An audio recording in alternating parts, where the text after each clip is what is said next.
La route appelle la route. Quelques centaines de kilomètres plus au sud, nous voilà en Arizona, sur une portion de la route 66.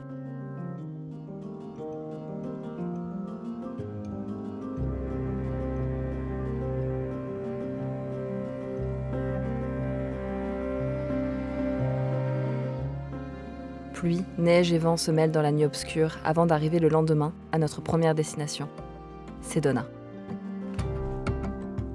Comme une oasis de terre rouge au milieu de la forêt où les formations rocheuses et les vortex résistent à l'expansion de la ville non loin.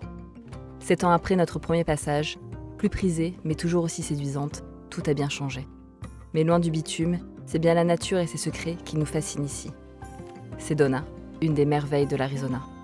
Cette fois-ci, ce sont les grottes et les cavernes qui ont attiré notre attention et il nous tarde de nous y rendre. Alors à peine arrivés sur place, on enfile nos chaussures de randonnée, nos sacs à dos et nous partons à la découverte des trésors de Sedona.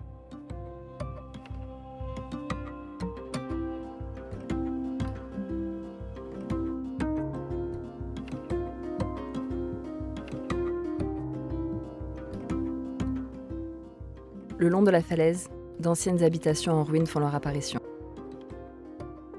Quelques pans de murs pour fermer des cavités rocheuses, les Sinagois ont habité les terres autour de Sedona à partir de l'an 650 et ce pendant près de 800 ans.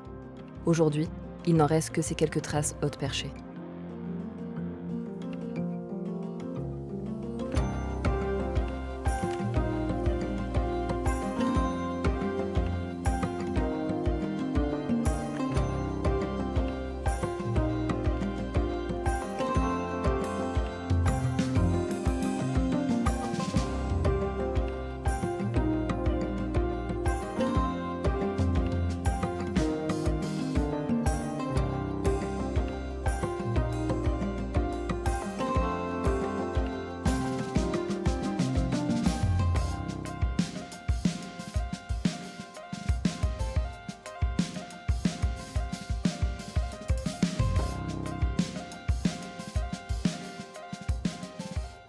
Nous pouvons rester des heures à contempler tous les détails de cette roche rouge et cet horizon verdoyant, mais d'autres découvertes nous attendent et il nous faut trouver un endroit où nous poser pour la nuit.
Le lendemain matin, nous revoilà sur la piste en direction d'une autre grotte tout aussi étrange.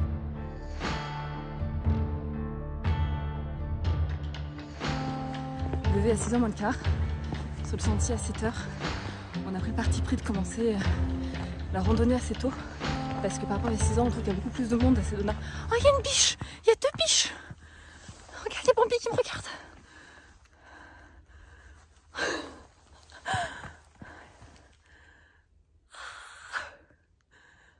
Non, ils sont 3! Oh, ils sont trop beaux! Oh, ils sont 5! Oh.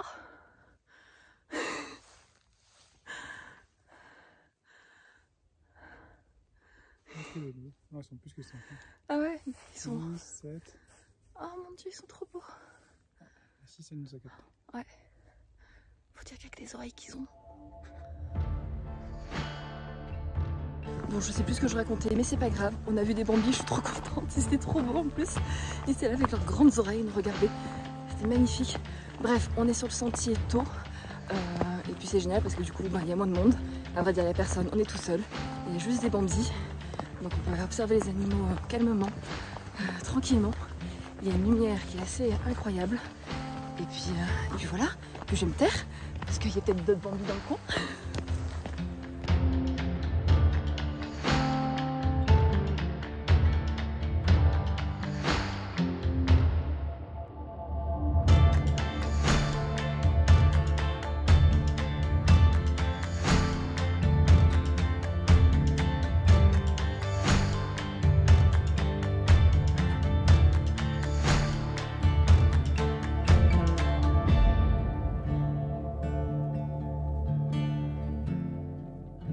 Une fois l'entrée repérée, et après une très rapide escalade, nous découvrons une autre des beautés de Sedona.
Alors, une des particularités de Sedona aussi, c'est qu'il y aurait des vortex. Alors c'est pas le tourbillon qui est au fond de l'évier, ce serait des zones avec un fort magnétisme. Souvent c'est des formations rocheuses un peu particulières, ou des endroits en haut d'une butte. Et il y a beaucoup de gens qui viennent méditer à ces endroits. C'est assez new age hein, comme style de ville, c'est assez marrant. Et puis ouais, du coup on retrouve un peu des petits commerces autour de ça en ville. On a dormi pas très loin d'un vortex justement. On n'a pas très bien dormi. Alors du coup je sais pas si ça a eu un effet ou pas sur nous. En tout cas voilà.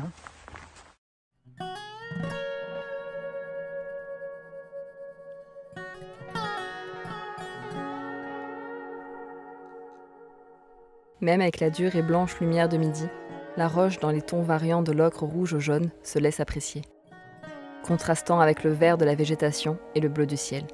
C'est tout ce qui fait la particularité des paysages de Sedona.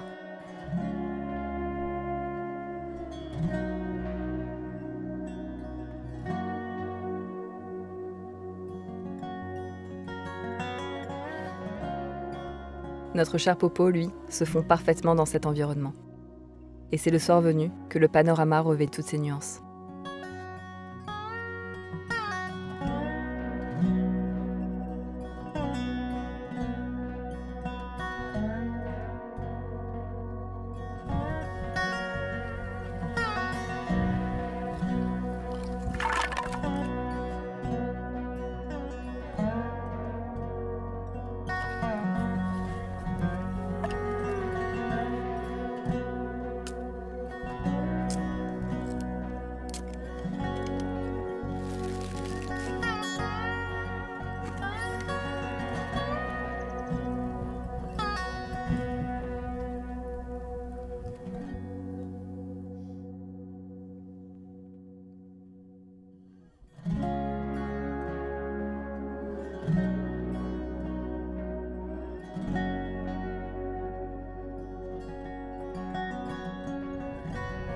Au petit matin, nous reprenons la route vers une nouvelle destination.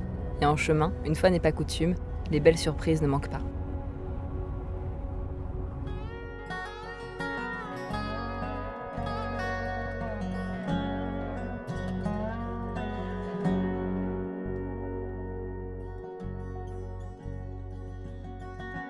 Le hasard de la route fait bien les choses, puisqu'on s'est arrêté à Tonto Bridge State Park. On a vu un petit panneau au bord de la route, on s'est dit ben allons voir, on sait jamais. Et puis en fait on a bien fait puisqu'on a découvert cette arche juste là, qui est juste énorme. Elle est vraiment hallucinante, on peut passer à travers. Bon, c'est hyper glissant mais la rive elle est vraiment le coup d'œil.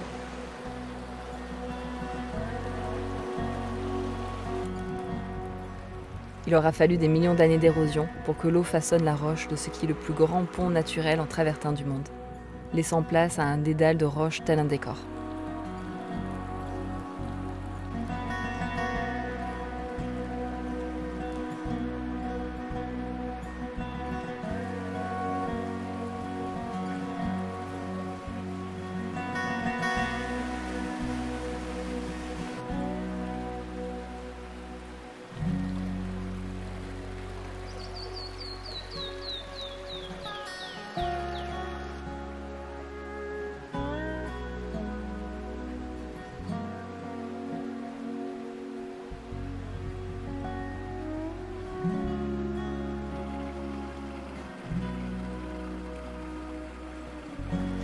T'as fait?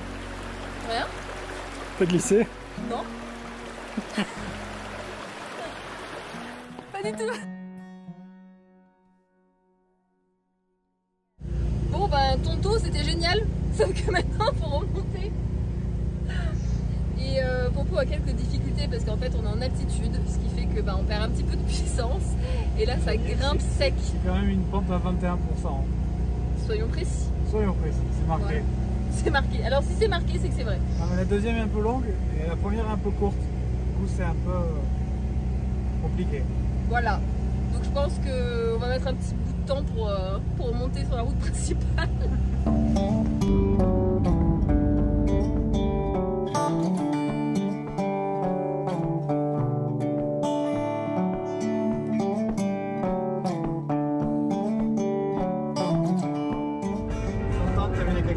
Oui.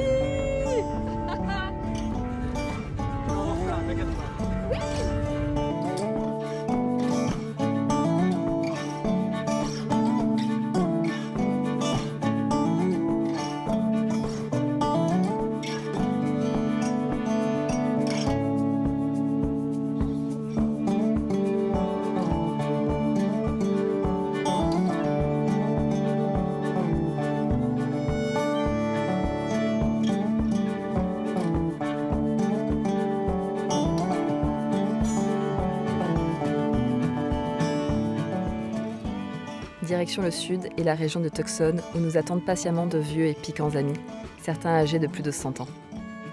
Symbole de l'Ouest américain, il ne faudra pas attendre longtemps pour que certains pointent déjà le bout de leur nez, ou plutôt de leurs épines. Un nouveau désert comme terrain de jeu, mais celui-ci un peu particulier donc.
On n'est pas très loin du parc national de Saguaro.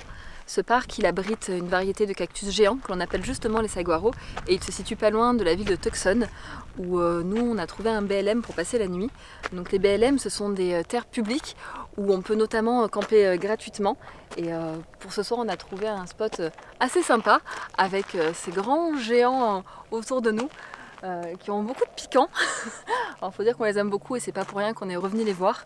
Et puis aussi, c'est pour ça qu'on a appelé le petit dernier le synchro cactus. C'est qu'on aime énormément ces géants verts, que j'ai la fâcheuse tendance à tomber dedans. Mais ça va, Eric est jamais bien loin avec la pince à épiler, donc il n'y a pas de souci.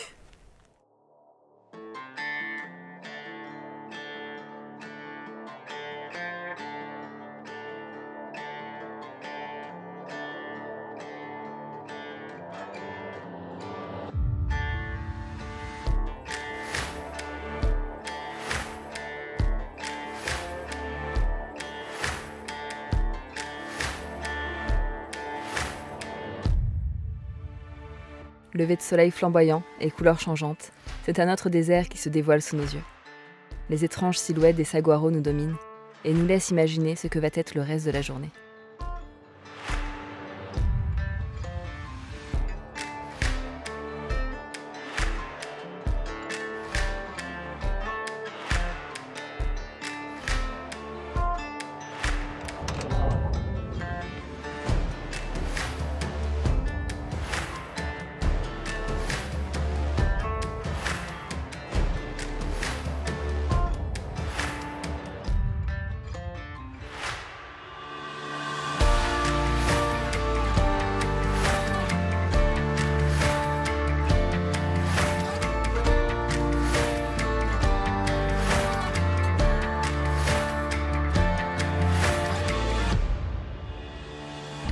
Allons voir encore plus de cactus.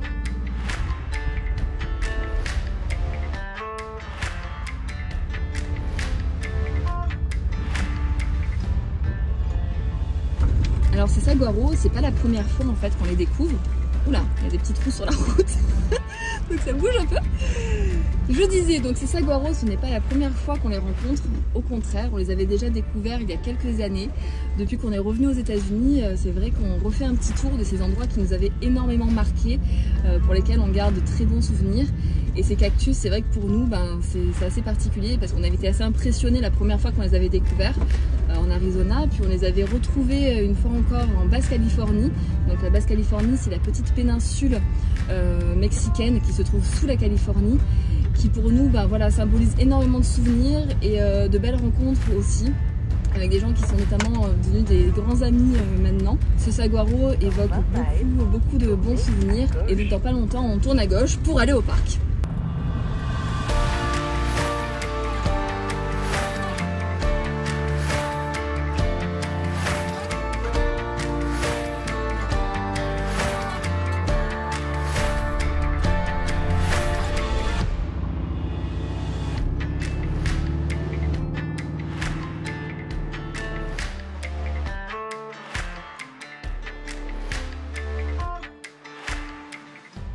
Si les saguaros sont si nombreux dans la région du désert de Sonora, réputé comme étant le désert le plus grand d'Amérique du Nord, c'est que, comme toute autre espèce, les conditions climatiques y sont favorables.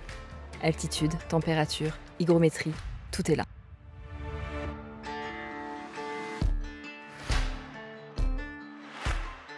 Ses épines le protègent du soleil, des vents secs et évitent que les animaux ne s'en prennent à lui. Bien sûr, il partage la terre avec d'autres variétés, et c'est un véritable jardin paysager qui se laisse admirer.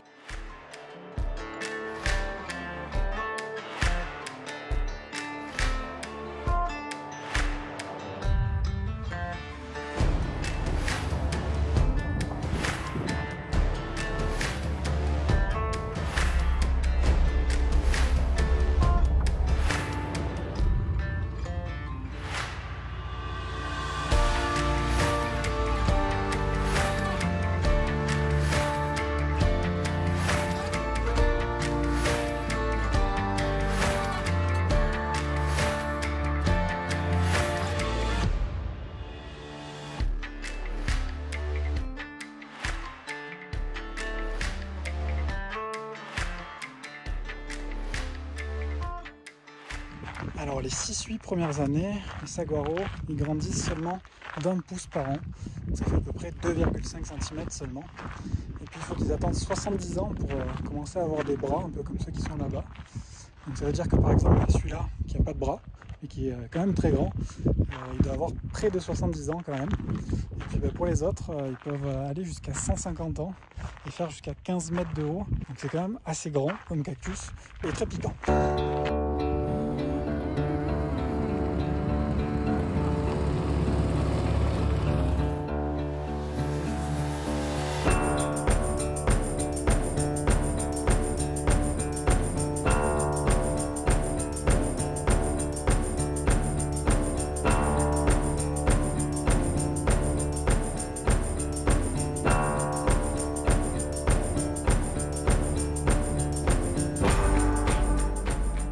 Niché dans le parc national, sur une petite colline de pierre, on peut apercevoir de nombreux pétroglyphes anciens.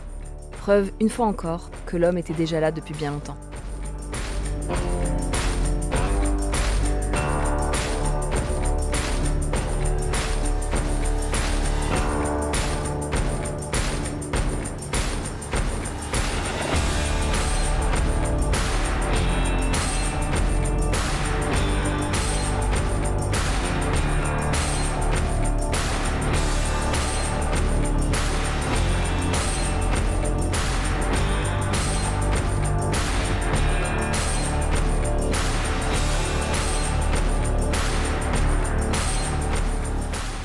De l'autre côté de la ville de Tucson, à l'est, se trouve la deuxième partie du parc. En la traversant, une énième curiosité de la région. Un cimetière d'avions civils et militaires. Sur des kilomètres et des kilomètres, des milliers d'avions donneurs de pièces sont stockés là, dans le désert. Ce n'est pas par hasard. Le climat est tellement sec qu'ici, rien ne s'oxyde.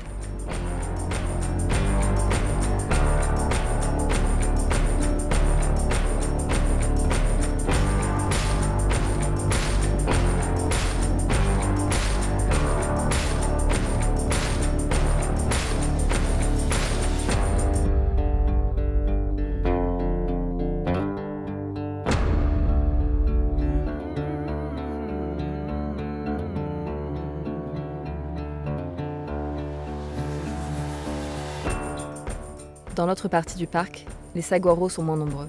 Et pour cause, dans les années 40 puis 60, deux gels ont décimé une grande partie des spécimens. À tel point que l'on annonçait la fin de la forêt de saguaro dans le courant des années 80.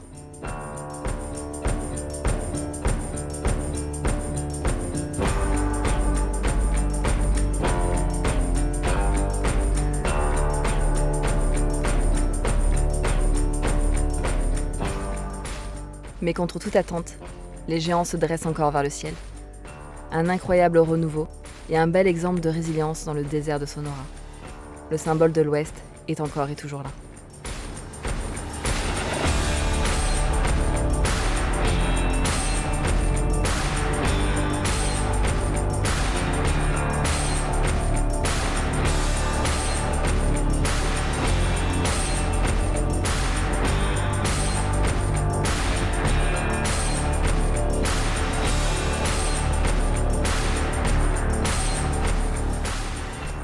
Pour nous, la route continue.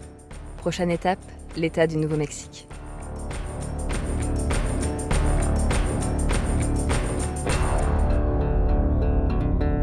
On vous embarque ? Tu vas lui faire un câlin à lui ou pas? Lui, en vrai, j'aimerais trop. T'as vu la taille des aiguilles? Ouais, il va falloir sortir la pince épilée, je crois.